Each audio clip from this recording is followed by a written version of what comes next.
Hello viewers, welcome to Science TV 7 p.m. Prime News. With me, Ruth Wairimo, in sign language. The voicing is Gideon Minor. Let us inform you what happened in our country. So our first news item. In a collaborative effort, the M-Pesa Foundation and the Kenya Institute of Special Education, KISE, held a free medical camp in Kacheliba Sub-County on Monday, where hundreds of residents received specialized care and disability services. The day-long event, which ran until 5 p.m., focused on providing crucial disability assessments, therapy sessions, and counseling. Specialists from KISE, along with healthcare workers, conducted comprehensive evaluation and offered vital support to both children and adults with disabilities.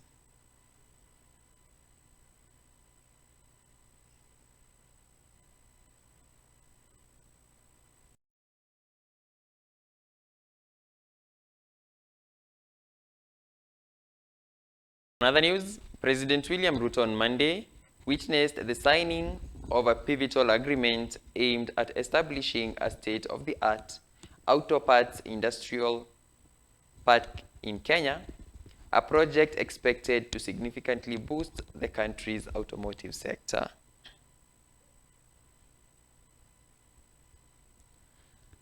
The Memorandum of Understanding MOU was signed in Kilifi County between the Ministry of Investment, Trade and Industry and China's Linglong Group.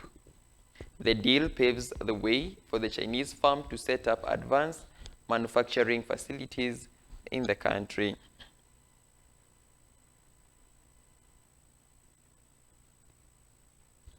According to the presidency, the new industrial park is designed to boost the local production of auto parts, reduce Kenyans' dependency on imports, and create thousands of jobs. The project also aims to strengthen Kenya's position as key regional hub for vehicle assembly. President Ruto lauded the partnership, stating that it aligns with his administration agenda of attracting foreign direct investment, promoting industrialization, and expanding opportunities for Kenyan workers.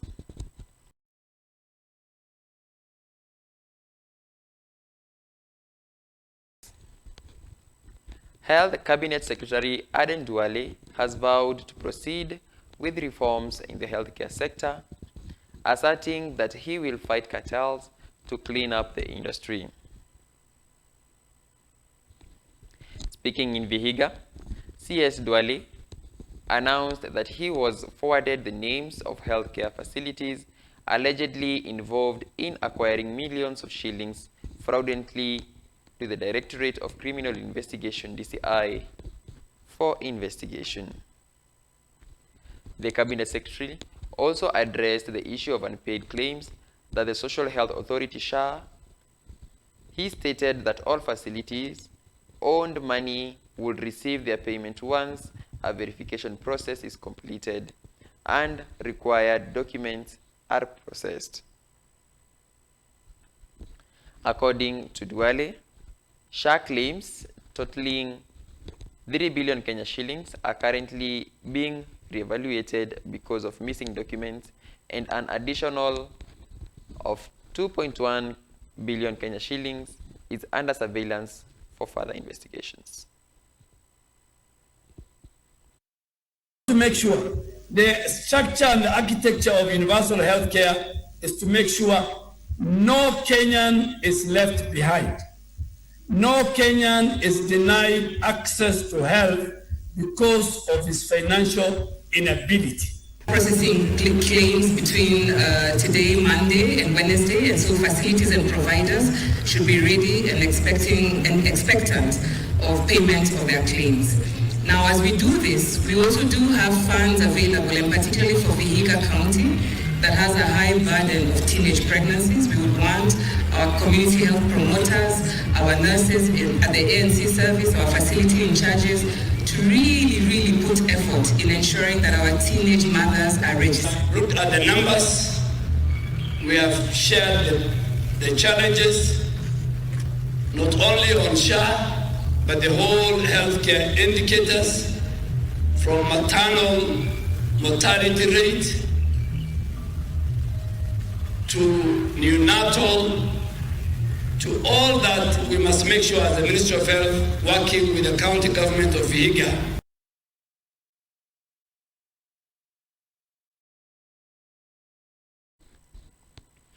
The Kenya Interfaith Council, KISE, has made a powerful appeal to the National Assembly, calling for the urgent repeal of the law that criminalizes suicide.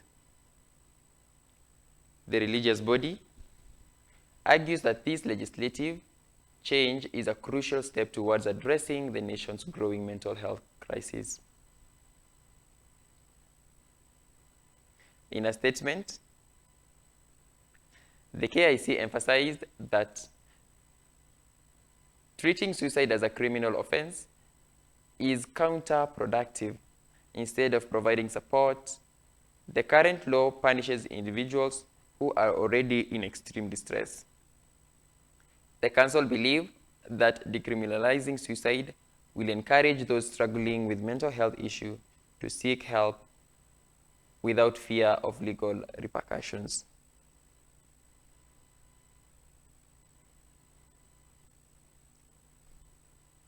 The Interfaith Council's move comes during the global observation of Suicide Prevention Month.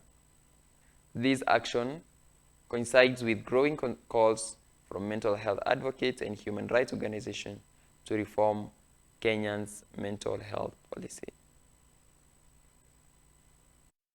Stand united in calling for the urgent decriminalization of attempted suicide and the dismantling of laws and policies that perpetuate stigma. We need to destigmatize these issues. It is not shameful for the family. Once this has happened, it is something, any other sickness that could happen to anyone, and families lose people every day because of sickness, and this is just one of the same. Decriminalization means removing it from the statute books, removing the section of the law that says that attempted suicide is a crime punishable by a fine and 2 years in prison or both. Insurance companies can hide behind the veil of the fact that this provision in 226 makes it a crime to express distress. So the repeal of that section is critically important as another tool of dealing with stigma.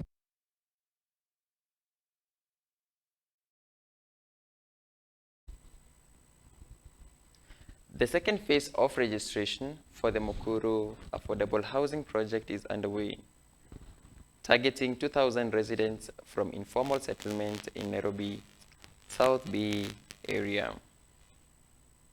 The exercise, coming 4 months after the launch of the Mukuru Housing Project, aims to transition registered informal settlers into modern housing units.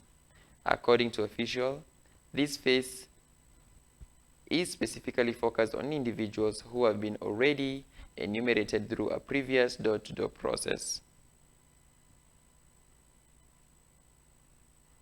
An official form from the Affordable Housing Board, Ruth Wekesa, stated that the registration process is helping applicants, particularly those from South B and Imara Daima, to formalize their application for studio apartments at the new Mukuru estate. The initiative is part of the government's broader strategy to provide dignifying housing and replace informal settlers with planned communities, with priority given to current residents. Na 1 na 2 bedrooms zinaendelea kujengwa. 1 na 2 bedroom Tuna hope kuwa zinaweza peanwa kutoka January kuendelea. Wale ambao walipewa studio wanaruhusiwa ndio kubadilisha to 1 bedroom ama 2 bedroom. Ingawaje hiyo process bado hatujaianza kwa system, lakini tunaitengeneza. Ikishawekwa kwa system watakubaliwa kubadilisha. One of the feedback is that people want a dignified environment. Because if you look at the areas where they live in, there is number one, no water, no electricity, no gas. We are providing some of this dignified environment within Mukuru affordable housing area.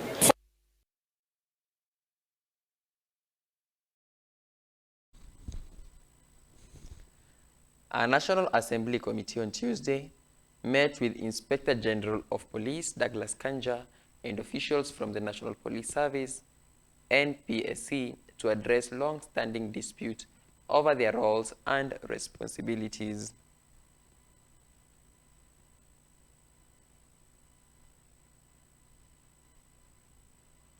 The meeting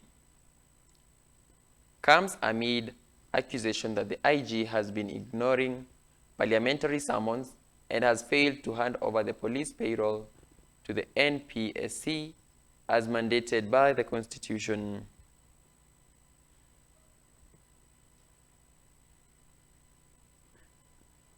The Unconstitutional Implementation and Oversight Committee, CIOC, has expressed frustrations over the ongoing power struggle, which they say it is undermining police reforms and causing dysfunction within the police service. Lawmakers have accused the Inspector General of aspiring the NPSC's constitutional power by retaining control of the police payroll, a function that legally belongs to the Commission, which is the police officer's legal employer. On other news, a multi-agency sting operation led by the National Authority for the Campaign Against Alcohol and Drug Abuse, NACADA,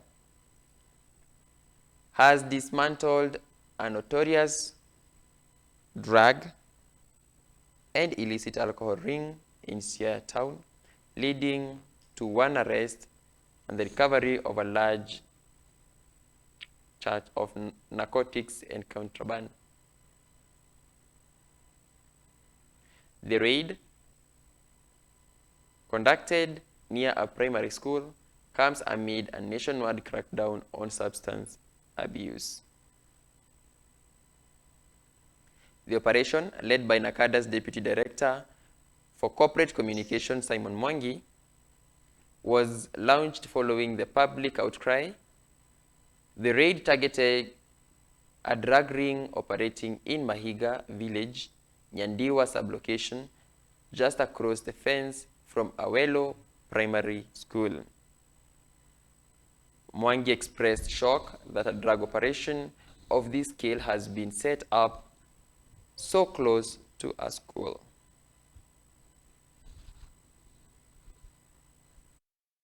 My name is Simon Mwangi. I'm the Deputy Director in charge of Corporate Communications at NACADA. And today NACADA has conducted a multi-agency operation within Siaya County, where we've been able to nab an assortment of drugs and substances ranging from cannabis, changa, uncustomed cigarettes, and uncustomed alcohol from a neighboring country. This is following the Rapid Results Initiative on Drugs that was issued by the Cabinet Secretary for Interior, Honorable Kipchumba Murkomen. And we've been able to nab one suspect who will be arraigned in court to face charges on a wide range of charges because of the kind of substances that have been nabbed. It is also important to note that this operation is also as a result of public demand, because the suspect that is in custody was operating just close to a school fence, a primary school fence. So we will continue with the sustained crackdowns across the country and make sure that we implement the Rapid Result Initiative that has been directed by the Cabinet Secretary. The operation was targeted at a specific area within the county, which is Mainga. And the school in which the drugs are being sold just nearby is called Awelo Primary School. Once the value has been established, we'll be able to communicate as appropriate. NACADA calls on members of the public to volunteer any information that they have through our toll-free number 1192, so that we can get rid of drug and substances within the borders of our country.